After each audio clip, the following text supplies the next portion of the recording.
अस्सलाम वालेकुम दोस्तों, की हाल चाल है। मैं थोड़ा मेज़बान मोहम्मद शाह ते तुसी देख रहे हो साडा यूट्यूब चैनल सुपर टीवी। तो दोस्तों लुडन मंडी आए हैं। ये है तकरीबन ज़िला बिहाड़ी तो 27 किलोमीटर है सफ़र ਇਹਦਾ हासलपुर रोड ते लुडन अड्डा। तो बुध वाले दिन मंडी लगती है। अगर हासलपुर आओगे तो कोई 23-24 किलोमीटर का सफ़र है रोज़ बुध वाले दिन।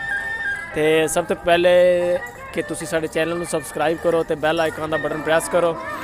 तो दोस्तों मंडी चलते हैं इंशाल्लाह तुहानू दिखाने हैं कि की सूरत हाल है अज की रेट शेट है। माल माशाल्लाह इस मंडी हर तरह का माल आंदा, छोटा वड्डा, जिन्हों किसी को बकरी चाहिए, दुंबा चाहिए, गाइयां हुई सूईयां हुई गाइयां सूईयां मज्झां फ्रीजन गावां, तो सारे हर तरह का माल आंदा और बहुत ज़्यादा तादाद माल आंदा। शदीद सर्दी के बावजूद भी इस मंडी के रश जेड़ा और सगों अगे नालों वध गया, डाउन नहीं होया। साडा ख्याल सीगा कि शायद ये माल यानी कि अज कम आवे, तो लेकिन यह कि माल बहुत है माशाल्लाह और हर रोज़ ये सूरत हाल होंदी हर बोते। तो सब तो पहले चैनल को सबसक्राइब लाजमी करो तो बैल आइकन का बटन प्रेस करो। साडी वीडियो को अपने फेसबुक तो व्हाट्सएप के दो ग्रुपों में लाजमी शेयर करो दोस्तों। तो बाकी तुहाडे जिहड़े प्यार मुहब्बत आ असीं अच्छे अच्छे कॉमेंट की सूरत में देखते रहने हैं। लाइक बड़े अच्छे अच्छे मिलते हैं, उस बाद कॉमेंट बड़े अच्छे अच्छे पूरी दुनिया तो ऑल ओवर वर्ल्ड दुनिया जी ना कॉमेंट करती है और तुहाडे प्यार मुहब्बत बहुत प्यारे प्यारे कॉमेंट आते हैं। ठीक है दोस्तों मंडी चलते हैं इंशाल्लाह तो चल के देखते हैं कि की सूरत हाल है। अज दोस्तों एक और जगह पर पहुँचे हैं तो भाई हुणां नाल गलबात भी करते हैं कि की रेट शेट है।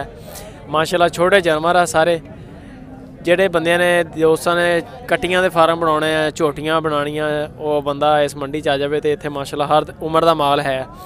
ਮਾਲਕ ਨਾਲ ਗੱਲਬਾਤ ਵੀ ਕਰਦੇ ਆ ਕਿ ਕੀ ਡਿਮਾਂਡ ਸ਼ਮਾਂਡ ਹੈ। ਅਸਲਾਮ ਵਾਲੇਕਮ ਜੀ। ਵਾਲੇਕਮ ਸਲਾਮ ਜੀ। ਸਰ ਆ ਜਿਹੜੀ ਝੋਟੀ ਕਿੰਨੇ ਪੈਸਿਆਂ ਦੀ ਆ? ਇਹ ਜੀ ਝੋਟੀਆਂ ਹੁਣ ਖਲੀਆਂ ਨੇ 8-7 ਖਲੀਆਂ 30-35 ਤੋਂ ਰੱਖਦੇ ਤੇ ਮਤਲਬ 40,000 ਦਾ ਹੀ ਹੈ। 25 ਦੀ ਹੈ, ਕਈ 20 ਦੀ ਹੈ। ਆ ਜਿਹੜੀ ਖੜੀ ਆ ਇਹ ਕਿੰਨੇ ਪੈਸਿਆਂ ਦੀ ਹੈ ਜਿਹੜੀ ਆਪਣੇ ਸਾਹਮਣੇ? 30,000 ਦੀ ਹੈ। 30,000 ਰੁਪਏ ਦੀ। ਉਮਰ ਕਿੰਨੀ ਕੁ ਹੈ ਇਹਦੀ? ਉਮਰ ਹੋਣੀ 8-9 ਮਹੀਨਾ ਹੀ ਹੋਣੀ ਹੈ। 8-9 ਮਹੀਨੇ ਦੀ। ਹਾਂਜੀ ਸਹੀ ਹੋ ਗਿਆ। ਤੇ ਸਾਹਮਣੇ ਉਹ ਜਿਹੜੀ ਲਾਲ ਸੇਰ ਵਾਲੀ ਖੜੀ ਆ? ਲਾਲ ਸੇਰ ਵਾਲੀ ਉਹ ਉਹਦੇ ਨਾਲ ਵਾਲੀ ਦੋਨਾਂ ਦਾ ਦੱਸ ਦਿਓ। ਲਾਲ ਸੇਰ ਵਾਲੀ ਦਾ ਵੀ ਪਰਲੀ ਦਾ ਇਧਰਲੀ ਉਹ ਵੀ ਇੰਨੇ ਦੀ ਹੋਣੀ ਹੈ, ਜਿਹੜੀ ਉਹ ਖਲੀ ਉਹ ਵੀ 26-27 ਦੀ ਹੋਣੀ ਹੈ। 26-27 ਦਾ। ਹਾਂਜੀ ਵਪਾਰੀ ਹੋ ਤੁਸੀਂ? ਹਾਂਜੀ। ਕਿਹੜੀ ਜਗ੍ਹਾ ਤੋਂ ਆਏ ਹੋ? ਅਸੀਂ ਇੱਥੋਂ ਲੁਧਿਆਣੇ ਦੇ ਹਾਂ। ਨੰਬਰ ਦਿਓਗੇ ਆਪਣਾ ਜੇ ਕਿਸੇ ਬੰਦੇ ਨੂੰ ਤੁਹਾਡਾ ਮਾਲ ਪਸੰਦ ਆ ਜਾਂਦਾ? ਠੀਕ ਹੈ ਨੰਬਰ ਦੇਵਾਂਗੇ। ਕਈ ਬੰਦੇ ਹੈਗੇ ਕਟੀਆਂ ਵਾਲਾ ਫਾਰਮ ਬਣਾਉਣਾ ਚਾਹੁੰਦੇ ਆ, ਕੱਟਿਆਂ ਦਾ ਫਾਰਮ। ਠੀਕ ਹੈ ਨੰਬਰ ਬੋਲੋ ਆਪਣਾ। 0302 ਹਾਂਜੀ 61 59 766। ਨਾਮ ਕੀ ਆਪਣਾ? ਮੁਹੰਮਦ ਅਮੀਨ। ਮੁਹੰਮਦ ਅਮੀਨ ਕਟੀਆਂ ਵਾਲਾ। ਹਾਂਜੀ। ਅੱਛਾ ਤੇ ਲੁਧਿਆਣੇ ਦੇ ਹੀ ਹੋ? ਇਹ ਤੋਂ ਲੁਧਿਆਣੇ ਦੇ ਆ। ਹੋਰ ਬਾਕੀ ਸਾਰਾ ਸਹੀ ਹੈ ਮਾਸ਼ਾਅੱਲਾ? ਹਰ ਮੰਡੀ ਤੇ ਜਾਂਦੇ ਹੋ? ਹਰ ਮੰਡੀ ਤੇ ਤੇ ਦੁਆ ਪੱਠਿਆਂ ਦਾ ਸਾਨੂੰ ਇਹ ਜੇ ਸਾਨੂੰ ਘਰੋਂ ਲਿਆਵਣ ਨਹੀਂ ਦਿੰਦੇ ਪੱਠੇ, ਜੇ ਲਿਆਵੀ ਤੇ ਸਾਡੇ ਇੱਥੇ ਪੱਖੇ ਪੰਮਦੇ ਤੇ 300 ਦੁਆ ਮਣ ਦਾ ਲੈਂਦੇ ਰੇਟ। ਮਾਲ ਪੱਠੇ ਖਾਂਦਾ ਨਹੀਂ ਸਾਰਾ ਮਾਲ ਆ ਵੇਖੋ ਸਾਰੇ ਜਵੀ ਦੇ ਪੱਠੇ ਕੌੜਾ ਜਿਹਾ ਪੱਠਾ ਖਾਂਦਾ ਹੀ ਨਹੀਂ ਪਿਆ। ਅੱਛਾ ਲੂਸਨ ਦਾ ਕੀ ਰੇਟ ਆ? ਲੂਸਨ ਦਾ ਹੈ ਨਹੀਂ, ਆਮਦਨੀ ਜਵੀ ਦਾ 300 ਰੁਪਏ ਮਣ ਕੇ ਦਿੰਦੇ। ਅੱਛਾ ਲੂਸਨ 112 30-40 ਰੁਪਏ, ਇੱਥੇ 300 ਰੁਪਏ ਦੇ ਰਹੇ? ਨਹੀਂ ਤੇ ਲੂਸਨ ਨਹੀਂ ਜਵਾ, ਇੱਥੇ ਜਵਾ ਦੇ। ਹਾਂਜੀ ਜਵਾ ਬਾਹਰ ਸਸਤਾ ਹੈਗਾ? ਸਸਤਾ ਬਾਹਰ 150 ਤੋਂ ਲੱਭਦਾ ਬਾਜ਼ਾਰੋਂ। ਬਾਹਰ 150 ਰੁਪਏ ਦਾ, ਇੱਥੇ 300 ਰੁਪਏ। ਹਾਂਜੀ ਦੋਸਤੋ ਤੁਸੀਂ ਗੱਲਬਾਤ ਵੀ ਸੁਣ ਰਹੇ ਹੋ। ਵਪਾਰੀ ਬੰਦਿਆਂ ਨੂੰ ਤੇ ਬੜੀ ਮੁਸ਼ਕਿਲ ਹੈ, ਵਪਾਰੀ ਬੰਦਿਆਂ ਨੂੰ ਤੇ ਬੜਾ ਮੁਸ਼ਕਿਲ ਹੈ। ਹਾਂਜੀ ਜਿੰਨੀ ਵੱਡੀ ਮੰਡੀ ਹੈ ਇਹਦਾ ਫਾਇਦਾ ਫਿਰ ਬੰਦੇ ਉਹ ਜਿਹੜਾ ਇੰਤਜ਼ਾਮੀਆਂ ਨੂੰ ਚਾਹੀਦਾ ਹੈ ਸ਼ਾਇਦ ਆ ਕਿ ਖੁਦ ਨੋਟਸ ਲੈਣ। ਹਾਂਜੀ ਬਿਲਕੁਲ ਠੀਕ ਹੈ, ਬੜੀ ਮਿਹਰਬਾਨੀ ਸਰ। ਆ ਦੋਸਤੋ ਤੁਸੀਂ ਰੇਟ ਸ਼ੇਟ ਦੇਖ ਲਿਆ ਤੇ ਅੱਗੇ ਚੱਲਦੇ ਆ ਇਨਸ਼ਾਅੱਲਾ ਤੇ ਹੋਰ ਤੁਹਾਨੂੰ ਮਾਲ ਦਿਖਾਉਂਦੇ ਆ। ਦੋਸਤੋ ਇੱਕ ਹੋਰ ਭਾਈ ਕੋਲ ਪਹੁੰਚੇ ਆ ਤੇ ਪੁੱਛਦੇ ਆ ਕਿ ਕੀ ਰੇਟ ਸ਼ੇਟ ਹੈ। ਮਾਸ਼ਾਅੱਲਾ ਬੜੇ ਸੋਹਣੇ ਜਾਨਵਰ ਆ ਤੇ ਮਾਲਕ ਨਾਲ ਗੱਲਬਾਤ ਕਰਦੇ ਆ। अस्सलाम वालेकुम जी। वालेकुम सलाम। सर किन्ने पैसे मंगते हो ऐ दी? एक दे या दो दे? कल्ले कल्ले दे दस दिओ भावें दो दे दस दिओ। कल्ले दा जेड़ा 35,000 ओदा जेड़ा 36,000। कट्टे या कट्टियां? कट्टियां दोने कट्टियां। आहो इधर माड़े पछान हो। अच्छा एदा 35,000। आहो परले दा 36,000। हां इन्हां दी उम्र किन्नी किन्नी है तकरीबन? इन्हां दी उम्र हैगी आ 14 महीने। 14 महीने। हां आ तीसरी नाल ए भी अपनी है? आहो। ਇਹਦੇ ਕਿੰਨੇ ਪੈਸੇ ਹੈ ਛੋਟੀ ਦੇ? ਉਹਦਾ 30,000। ਇਹਦਾ 30,000 ਰੁਪਇਆ। ਆਹੋ ਸਹੀ ਹੋ ਗਿਆ। ਮਾਲ ਮਹਿੰਗਾ ਨਹੀਂ ਦੇ ਰਹੇ ਯਾਰ, ਬੋਟੀਆਂ ਦਾ ਹਿਸਾਬ ਲਾਈਏ ਤਾਂ ਬੜੇ ਥੋੜੇ ਪੈਸਿਆਂ ਦੇ ਬਣਦੇ ਇਹ ਯਾਰ। ਇਹ ਰਾਖੂ ਆ ਨਾ, ਇਹ ਰਾਖੂ ਆ, ਕਾਟੂ ਨਹੀਂ ਦਾ। ਯਾਨੀ ਕਿ ਜੇ ਅਗਰ ਬੋਟੀਆਂ ਵਾਲਾ ਮਾਲ ਲੈਣਾ ਹੋਵੇ ਉਹ ਵਾਰੇ 'ਚ ਨਹੀਂ ਆਏਗਾ ਇਹ? ਨਹੀਂ ਇਹ ਮਹਿੰਗਾ। ਇਹ ਮਹਿੰਗਾ। ਆਹੋ ਸਹੀ ਹੋ ਗਿਆ। ਹਾਂਜੀ ਹਾਂਜੀ।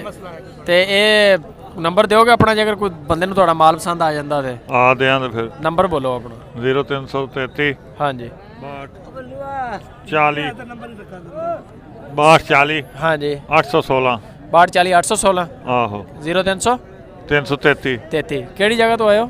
ਇੱਥੋਂ ਹੀ ਆਏ ਆ। ਲੁਧਿਆਣੇ ਦੇ ਹੀ ਹੋ? ਨਾਮ ਕੀ ਆਪਣਾ? ਦਲਮੀਰ ਅਲੀ। ਦਲਮੀਰ ਹਾਂਜੀ ਭਾਜੀ। अस्सलाम वालेकुम।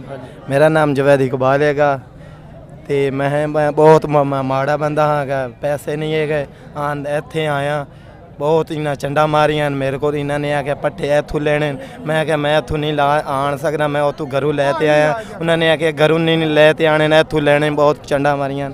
ਤੇ ਉਸ ਤੋਂ ਬਾਅਦ ਮੈਂ ਉੱਥੋਂ ਟਾੜ ਲੈਣ ਗਿਆ, ਮੈਨੂੰ ਟਾੜ ਨਹੀਂ ਲੈਣ ਦਿੱਤਾ ਤੇ ਬਹੁਤ ਮਾਰਿਆ। ਤੇ ਇਹਦੀ ਗੱਲ ਦੀ ਮਿਹਰਬਾਨੀ ਹੋ ਸਕੇ ਜੀ। ਵਜ਼ੀਰੇ ਆਲਾ ਨੂੰ ਕਹੋ ਨੋਟਸ ਲੈਣ ਏਸਿਆ ਦਾ ਵਜ਼ੀਰੇ ਆਲਾ। ਵਜ਼ੀਰੇ ਆਲਾ ਤੇ ਇੱਥੋਂ ਪੱਠੇ ਲੈਨੇ ਆ ਤਾਂ 450 ਰੁਪਈਆ ਮਾਣਦਾ ਦਿੰਦੇ ਨੇ, ਉੱਥੋਂ ਬਾਹਰੋਂ ਲੈਨੇ ਆ ਤੇ 300 ਰੁਪਈਆ ਹੈ। ਤੇ ਇਹਦਾ ਕੀ ਕਰਨਾ ਚਾਹੀਦਾ? ਤੁਸੀਂ ਵਪਾਰੀ ਹੋ? ਬਿਲਕੁਲ ਵਪਾਰੀ ਹਾਂ ਜੀ। ਵਪਾਰੀ ਹੋ, ਹਰ ਬਹੁਤੇ ਆਉਂਦੇ ਹੋ? ਹਾਂਜੀ, ਹਰ ਬਹੁਤ ਨੂੰ ਆਉਂਦੇ ਆ, ਕੱਟੀਆਂ ਲੈ ਤੇ ਆਉਂਦੇ ਆ, ਬਿਲਕੁਲ ਛੋਟੀਆਂ ਛੋਟੀਆਂ ਕੱਟੀਆਂ ਲੈ ਤੇ। ਸਹੀ ਹੈ। ਵਜ਼ੀਰੇ ਆਲਾ ਵਜ਼ੀਰ ਆਜ਼ਮ ਸਾਹਿਬ ਨੋਟਸ ਲੈਣ ਏਸਿਆ ਦਾ। ਐਡੀ ਵੱਡੀ ਮੰਡੀ ਆ, ਹਾਂਜੀ, ਇਹ ਕੰਮ ਨਹੀਂ ਚਾਹੀਦਾ ਹੋਣਾ। ਬਿਲਕੁਲ ਜੀ ਨਾ। ਇੱਥੇ ਪੱਠਾ ਸਿਰਫ ਇਹਨਾਂ ਨੇ ਆਪ ਹੀ ਵੇਚਣਾ? ਹਾਂਜੀ, ਇਹ ਹਰ ਮੰਡੀ ਨੇ ਉਹਨਾਂ ਨੇ ਆ ਕੇ ਸਾਡੇ ਆਦੇ ਤੇ ਮੰਡੀ ਦਾ ਠੇਕਾ ਚਾਹਿਆ ਹੋਇਆ ਹੈਗਾ ਤੇ ਠੇਕਾ ਮੁਕੰਮਲ ਪੱਠਿਆਂ ਸਮੇਤ।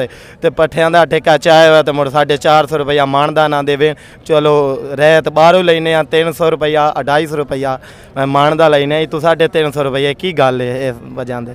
ਚਲੋ ਠੀਕ ਹੋ ਗਿਆ, ਤੁਹਾਡੀ ਗੱਲ ਜਿਹੜੀ ਹੈ ਇਨਸ਼ਾਅੱਲਾ ਪਹੁੰਚਾਵਾਂਗੇ ਉੱਥੇ ਤੱਕ। ਤੇ ਦੋਸਤੋ ਗੱਲਬਾਤ ਸੁਣੀ ਹੈ, ਇੱਥੇ ਪੱਠਿਆਂ ਦੀ ਬਹੁਤ ਵੱਡੀ ਸ਼ਿਕਾਇਤ ਬੰਦੇ ਕਰ ਰਹੇ ਆ। ਬਾਕੀ ਸਾਰੀਆਂ ਸਹੂਲਤਾਂ ਵੀ ਹੈ ਤੇ ਲੇਕਿਨ ਇਹ ਹੈ ਕਿ ਪੱਠਿਆਂ ਦਾ ਜਿਹੜੇ ਨਾ ਬੜੇ ਮਸਾਇਲ ਹੈਗੇ ਆ। ਹੁਕਾਮ ਨੂੰ ਚਾਹੀਦਾ ਹੈ ਸ਼ਾਇਦ ਨੋਟਸ ਲੈਣ, ਇਸ ਮੰਡੀ ਦੇ ਜਿਹੜੇ ਓਨਰ ਆ ਉਹਨਾਂ ਨੂੰ ਵੀ ਚਾਹੀਦਾ ਹੈ। ਅੱਛਾ ਤਾਸਰ ਨਹੀਂ ਹੈਗਾ ਮੰਡੀ ਦੇ ਬਾਰੇ 'ਚ।